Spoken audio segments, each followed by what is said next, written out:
Vyakula vinavyoongeza hamu ya tendo la ndoa kwa mwanamke. Karibu sana kwenye kipindi chetu cha afya na mahusiano. Leo tunazungumzia jambo ambalo linagusa maisha ya kila mwanamke. Vyakula vinavyoongeza hamu ya tendo la ndoa. Je, kuna uhusiano kati ya kile unachokula na maisha yako ya kimapenzi? Jibu ni ndio.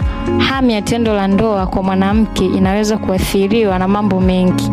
Homoni, msongo wa mawazo, uchovu na hata lishe. Kuna vyakula maalum ambavyo vinaweza kusaidia kuamsha hisia, kuongeza mtiririko wa damu na kusawazisha homoni mwilini. Namba 1 ni chocolate nyeusi. Chocolate huchochea uzalishaji wa homoni ya furaha, serotonin na dopamine zinazohusishwa na msisimko wa kimapenzi.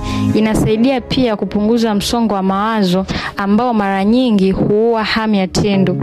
Namba 2 ni parachichi. Lina mafuta mazuri yanayosaidia usawa wa homoni na kuimarisha afya ya moyo.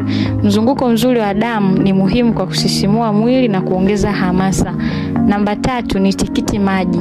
Ndiyo, tikiti maji lina amino acid iitwayo citrine ambayo husaidia kupanua mishipa ya damu.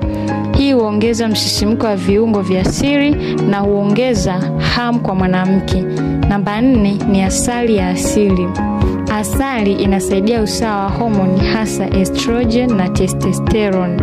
Zote mbili zenye mchanganyo katika hisia za kimapenzi kwa wanawake. Tangawizi na kitunguu saumu. Hivi viungo vinaongeza mzunguko wa damu na kusaidia mwili kuwa katika hali ya kusisimka zaidi. Pia huongeza joto la mwili ambalo linaweza kuchangia msisimko wa mapenzi.